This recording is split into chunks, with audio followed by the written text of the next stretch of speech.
ડાંગ જિલ્લાના સાપુતારા ઘાટ માર્ગ પર ગંભીર અકસ્માત સર્જાયો છે। ઉત્તર દેશની ખાનગી બસ ખીણમાં ખાબકતા 5 યાત્રાળુઓના મોત નીપજ્યા છે। યાત્રા પરથી પરત ફરતી વખતે બસને અકસ્માત સર્જાયો છે, જેમાં અનેક ઘાયલ હોવાની માહિતી સાંપડી છે। પ્રાપ્ત માહિતી અનુસાર ડાંગ જિલ્લામાં સાપુતારા માલેગામ ઘાટ માર્ગમાં બસ પલટી જતા ગંભીર અકસ્માત સર્જાયો છે। સાપુતારાથી શમગાહાને સંકળતા રાષ્ટ્રીય ધોરીમાર્ગ ઉપર સવારે 4 વાગે ઉત્તર પ્રદેશની ખાનગી પ્રવાસી ટ્રાવેલ્સનો ગંભીર અકસ્માત સર્જાયો હતો। આ અકસ્માતમાં 5 લોકોના મોત થયા છે। બીજા તમામ ઘાયલ મુસાફરોને નજીકની હોસ્પિટલમાં ખસેડવામાં આવ્યા હતા। બસ 200 ફૂટ ઊંડી ખીણમાં ખાબકી હતી। અકસ્માતમાં બસનો બુકડો બોલાઈ ગયો હતો। બસમાં સવાર થતા 40 પેસેન્જર સવાર હતા, જેમાંથી 5 લોકોનું સ્થળ પર જ મોત નીપજ્યું, જેમાં 2 પુરુષ અને 3 મહિલા સામેલ છે, તો 8 ગંભીર ઇજાગ્રસ્તોની સારવાર અર્થે આવા હોસ્પિટલમાં ખસેડવામાં આવ્યા છે। ખાઈમાં પડવાથી 5 પેસેન્જરના કમનસીબે મૃત્યુ થયા છે। એમાં 3 પુરુષ છે અને 2 મહિલા છે। બાકીના 17 જે પેસેન્જર છે ગંભીર ઇજા પામ્યા છે। એમને આહવાની સિવિલ હોસ્પિટલ ખાતે રિફર કરવામાં આવ્યા છે અને બાકીના તમામ પેસેન્જરોની શામગાન CSC ખાતે એમની સારવાર અત્યારે ચાલુ છે। તમામ પેસેન્જર્સને તાત્કાલિક સ્થળ પર પોલીસ પહોંચી ગઈ હતી અને જીઆરડીના જવાનો, હોમગાર્ડના જવાનો મળીને તમામે બધાને રેસ્ક્યુ કરી લેવામાં આવ્યા હતા અને 30 ફૂટ ઊંડી ખાઈમાંથી પણ બધા લોકોને કાઢીને સારવાર હેઠળ મૂકવામાં આવ્યા હતા।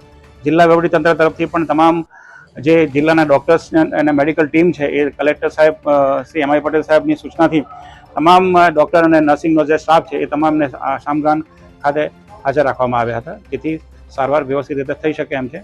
અત્યારે પરિસ્થિતિ સંપૂર્ણ નિયંત્રણ હેઠળ છે અને પોલીસની કાર્યવાહી ચાલુ છે। અત્યારે આજે સાપુતારા ખાતે શામગાન વચ્ચે જે ઘાટ આવે છે એ ઘાટની અંદર એક લક્ઝરી બસ પલટી ખાઈ લીધી હતી। એની અંદર મધ્યપ્રદેશના 4 જેટલા જિલ્લાઓના યાત્રાધામે નીકળેલા પ્રવાસીઓ હતા।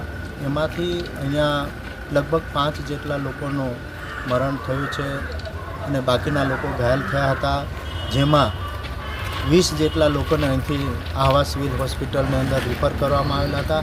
એમાં જે વધુ સિરિયસ હતા એમને સુરત ખાતે રિફર કરવામાં આવેલા છે અને અહીંયા પણ હમણાં 2 જેટલા લોકો થોડા सीरियस છે, એમને પણ सूरत सिविल हॉस्पिटल में अंदर मोकलवाना છે।